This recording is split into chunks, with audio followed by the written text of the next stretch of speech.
नमस्कार मित्रों, आज हम लोग बात करेंगे इस वीडियो में संविधान सभा कॉन्स्टिट्यूशनल असेंबली के बारे में। संविधान सभा का गठन कैसे हुआ, संविधान सभा के गठन के बाद क्या हुआ, उसके पहले क्या हुआ, इस सारी चर्चाएं इस वीडियो में हम लोग करेंगे। इससे पहले आपसे एक रिक्वेस्ट है कि आप इस वीडियो को अधिक से अधिक लाइक करें, शेयर करें और सब्सक्राइब करें और अपना प्यार हमें दें। आइए बात करते हैं संविधान सभा के बारे में। सबसे पहले तो ये प्रश्न उठता है कि सबसे पहला भारतीय कौन था जो कि संविधान सभा के गठन के लिए आवाज उठाई। तो सबसे पहले महात्मा गांधी जी ने 1922 में ये कहा था कि भारतीयों के संविधान निर्माण के लिए एक अपना संविधान सभा होना चाहिए। और दूसरा प्रश्न इसी से रिलेटेड ये उठता है कि अंग्रेजों ने इस बात को कब स्वीकार किया कि हाँ भाई संविधान सभा होनी चाहिए। अंग्रेजों ने अगस्त 1940 में, ये डेट याद रखिएगा, अगस्त 1940 इस दिन एक प्रस्ताव लेके आए जिसे कि हम अगस्त प्रस्ताव के नाम से जानते हैं। अगस्त प्रस्ताव कब आया, हमेशा एग्जाम में क्वेश्चन आते रहता है, अगस्त 1940 में। इसमें पहली बार अंग्रेजों ने जिक्र किया कि भारतीयों के लिए एक संविधान सभा होनी चाहिए, लेकिन भारत ने इस प्रस्ताव को अस्वीकार कर दिया क्योंकि इस प्रस्ताव में कहा गया था कि संविधान सभा में मुख्यतः भारत के लोग होंगे, मुख्यतः भारत के लोग होंगे, यानी कि और भी लोग होंगे। इस कारण से उस समय गांधी जी और बाकी जो भी भारतीय लीडरशिप थी उस समय, कांग्रेस और भी जो लोग नेता थे, सभी ने इसे मिलकर स्वीकार कर दिया। इसके बाद बात करें तो अंग्रेज मानने वाले थोड़ी थे, वो इसके बाद फिर से एक और प्रस्ताव लेके आते हैं जिसे कि हम क्रिप्स प्रस्ताव कहते हैं। क्रिप्स प्रस्ताव, इसे भी हमने अस्वीकार कर दिया क्योंकि इसमें कहा गया था कि युद्ध के समाप्ति के बाद हम संविधान सभा का गठन करेंगे, जो कि ये सही नहीं था। उस समय के हमारे जो भी लीडरशिप थे और महात्मा गांधी ने सबने कहा कि युद्ध के समाप्ति के बाद क्यों करेंगे, युद्ध से पहले या युद्ध के दौरान क्यों नहीं करेंगे। तो इस प्रस्ताव को सबने अस्वीकार कर दिया और गांधी जी ने तो इस प्रस्ताव को पोस्ट डेटेड चेक की संज्ञा दी थी। पोस्ट डेटेड चेक, उन्होंने इस प्रस्ताव को स्वीकार कर दिया। और इसके बाद जब युद्ध समाप्त हो जाता है, द्वितीय विश्व युद्ध, उसके बाद भारत के संविधान सभा का गठन किया गया। यहाँ से एक प्रश्न बनता है कि भारत का संविधान सभा गठन कैसे किया गया। कैबिनेट मिशन योजना, इस नाम को हमेशा याद रखिएगा। कैबिनेट मिशन योजना के तहत भारत के संविधान सभा का गठन किया गया। इस मिशन में 3 लोग थे, सर पैथिक लॉरेंस जो कि इसके अध्यक्ष थे, सर स्टेफर्ड क्रिप्स जो कि क्रिप्स प्रस्ताव लेके आए थे, एवी अलेक्जेंडर, इसमें 3 लोग थे। और कैबिनेट मिशन योजना के तहत ये बताया गया था कि संविधान सभा में 389 मेंबर होंगे, 389 सदस्य होंगे। और यहाँ से एक प्रश्न उठता है कि क्या सारे सदस्य निर्वाचित होंगे या सारे सदस्य मनोनीत होंगे। तो 389 सदस्य में निर्वाचित सदस्य भी थे और मनोनीत सदस्य भी थे, दोनों ही सदस्य थे। उस समय भारत 2 भागों में बटा था। एक भाग जहाँ की हमारे अंग्रेज डायरेक्ट शासन करते थे, सीधा शासन करते थे, और एक देसी भारत जहाँ की राजा महाराजाओं का शासन था।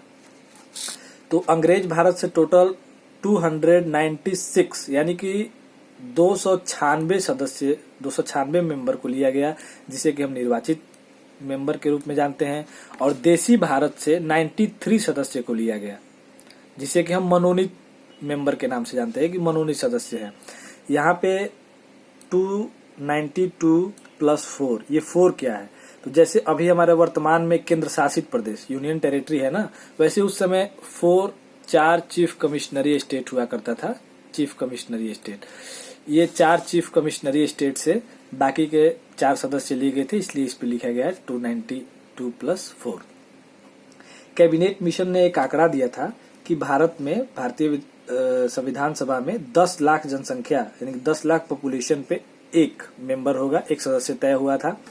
उस समय भारत में जनसंख्या 40 करोड़ थी, इसलिए सदस्यों की संख्या 389 है। अगर कोई पूछे कि 389 ही सदस्य क्यों रखा गया, क्यों नहीं 400 कर दिया गया, सीधा सीधा आंकड़ा रहता 350 कर दिया गया, लेकिन 10 लाख मेंबर के ऊपर एक सदस्य रखना था, इसलिए 389 सदस्य रखा गया। आई होप आपको समझ में आए। अब नेक्स्ट प्रश्न यहाँ से बनता है, ध्यान दीजिएगा। 9 दिसंबर 1946, 9 दिसंबर 1946 को संविधान सभा की पहली बैठक हुई? हमेशा क्वेश्चन पूछता है कि पहली बैठक कब हुई। तो 9 दिसंबर 1946 को संविधान सभा की पहली बैठक हुई, जिसकी अध्यक्षता डॉक्टर सच्चिदानंद सिन्हा जी ने किया था। ये सबसे बुजुर्ग सदस्य थे उसमें सबसे, और ये अस्थायी अध्यक्ष थे। हमेशा क्वेश्चन पूछता है कि संविधान सभा का अस्थायी अध्यक्ष कौन था? डॉक्टर सच्चिदानंद सिन्हा, जो कि पहली मीटिंग की अध्यक्षता भी किए थे। और एक और बात, इस बैठक का मुस्लिम लीग ने बहिष्कार किया था, मुस्लिम लीग इस बैठक में नहीं आई। और इसके बाद इसका नेक्स्ट बैठक होता है 11 दिसंबर 1946, 11 दिसंबर 1946 को, जिसमें कि डॉक्टर राजेंद्र प्रसाद को अस्थायी रूप से अध्यक्ष चुन लिया गया। तो जब भी क्वेश्चन पूछे कि अस्थायी रूप से अध्यक्ष कौन है या संविधान सभा का अध्यक्ष कौन था, तो डॉक्टर राजेंद्र प्रसाद, जिसको कि 11 दिसंबर 1946 को चुना गया। भारतीय संविधान सभा की प्रारूप समिति या पांडुलेखन समिति या ड्राफ्टिंग कमेटी, तीनों परीक्षा में किसी भी नाम से क्वेश्चन दे सकता है। इसके अध्यक्ष डॉक्टर भीमराव अम्बेडकर थे। और इस समिति में अध्यक्ष समेत, यानी कि डॉक्टर भीमराव अम्बेडकर समेत टोटल 7 लोग थे इस अध्यक्ष में। अगर पूछ दे कि कितने सदस्य थे प्रारूप समिति के या लेखन समिति के, पांडुलेखन समिति या ड्राफ्टिंग कमेटी में, तो उसमें 7 लोग थे अध्यक्ष समेत। 13 दिसंबर 1946 को पंडित जवाहरलाल नेहरू ने संविधान सभा में एक उद्देश्य प्रस्तावना रखा, जिसमें कि संविधान का क्या उद्देश्य है। संविधान तो हम लोग बना रहे हैं, लेकिन उसका उद्देश्य क्या है, ये उसमें लिखा हुआ था। और हमारे वर्तमान संविधान में जो हम प्रस्तावना देखते हैं, जो हम प्रियम्बल देखते हैं, वो इसी उद्देश्य प्रस्ताव से लिया गया था। तो अगर कभी क्वेश्चन पूछे कि जो हमारे वर्तमान में प्रस्तावना है उसको कहाँ से लिया गया, तो 13 दिसंबर 1946 को जो पंडित जवाहरलाल नेहरू के द्वारा संविधान सभा में उद्देश्य प्रस्तावना पेश किया गया था, उसी से इसको लिया गया था, वर्तमान के हमारे प्रियम्बल को, प्रस्तावना को। हालांकि उस समय ये पास नहीं हुआ, जनवरी में जाके पास हुआ था। संविधान सभा का पूरा अधिवेशन पूछ ले कि संविधान सभा का पूरा कितना अधिवेशन हुआ, टोटल कितने अधिवेशन हुए थे, तो 11 + 1 12 कहेंगे। एक तब हम लेंगे कि जब 24 जनवरी 1950 को जो आखिरी बैठक हुई थी, अगर उस बैठक को हम जोड़ें जिसमें कि संविधान पे साइन किया गया था, तो इसमें 12 अधिवेशन हो जाता है। अब बात करें कि संविधान सभा में क्या टोटल पुरुष सदस्य ही थे, टोटल मेल ही थे या फीमेल भी थी, तो उस समय 15 महिला सदस्य थे संविधान सभा में, जिसमें कि एक मुस्लिम महिला सदस्य भी थी। ये अक्सर क्वेश्चन पूछ लेता है कि कितनी महिला सदस्य थी संविधान सभा में, 15 महिला सदस्य थी। 26 नवंबर 1949, इस दिन संविधान को आंशिक रूप से लागू किया गया था। जब भी पूछे कि संविधान को आंशिक रूप से कब लागू किया गया, यानी कि उसके कुछ पार्ट को लागू किया गया था, कुछ अनुच्छेद को लागू किया गया था, जिसमें कि 16 अनुच्छेद, ये हमेशा याद रखना है। कभी कभी कहीं कहीं 15, कहीं कहीं 12 देता है, लेकिन 16 टोटल 16 अनुच्छेद लागू किया गया था 26 नवंबर 1949 को। इसी दिन हम विधि दिवस के रूप में मनाते हैं 26 नवंबर 1949 को, क्योंकि मेन तो हमारा संविधान आगे चल के लागू हुआ था, तो फिर इस दिवस को लोग भूल जाते, इसलिए इसे हम विधि दिवस के रूप में मनाते हैं। और आगे चल के 26 नवंबर को ही संविधान दिवस के रूप में मनाया जाने लगा। तो कभी भी पूछे कि संविधान दिवस कब है, तो 26 नवंबर को क्यों मनाया जाता है, तो क्योंकि इस दिन हमारा संविधान लागू हुआ था आंशिक रूप से, इसके चलते 26 नवंबर 1949 को लागू किया। अब बात करते हैं 24 जनवरी 1950, इस दिन हमारे संविधान की अंतिम बैठक हुई 24 जनवरी 1950 को, जिसमें कि हमारे संविधान पे उस समय के 284 सदस्यों ने हस्ताक्षर किया। कभी भी पूछ ले कि संविधान पे कितने सदस्यों ने हस्ताक्षर किया था, तो 284। कब किया था, इसकी अंतिम बैठक कब हुई थी, तो 24 जनवरी 1950 को। अब बात करते हैं 26 जनवरी 1950 को संविधान को पूरे तरह से लागू कर दिया गया। तो क्वेश्चन कभी पूछे कि संविधान कब लागू किया गया, तो हमेशा हम टिक करेंगे 26 जनवरी 1950 को। और पूछे कि इसके कुछ अंश आंशिक रूप से कब लागू किया गया था, तो नवंबर में। संविधान सभा का उस समय 2 कार्य था। जब संविधान सभा वर्क कर रहा था उस समय उसका 2 वर्क था, 2 शिफ्ट में वर्क करता था। एक था संविधान निर्माण, जिसमें कि संविधान निर्माण पे चर्चा होता था, जिसकी की अध्यक्षता डॉक्टर राजेंद्र प्रसाद करते थे।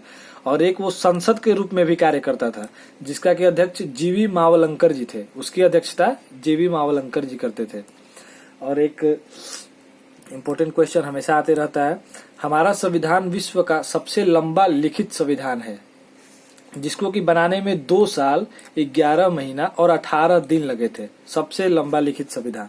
और यही अगर क्वेश्चन पूछे कि विश्व का पहला लिखित संविधान कौन सा है, तो संयुक्त राज्य अमेरिका का पहला लिखित संविधान है। और अगर यही एक प्रश्न पूछ ले कि संविधान को लिखने की प्रथा या कहाँ से चालू हुई, तो फ्रांस से ये सब लिया गया। वहीं से अमेरिका ने सबसे पहले लिखा और उसके बाद भारत का लिखा गया।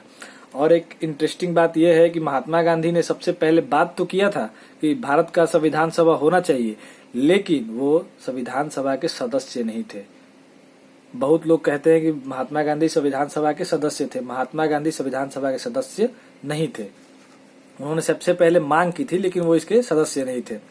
आई होप आपको वीडियो बहुत अच्छा लगा हो।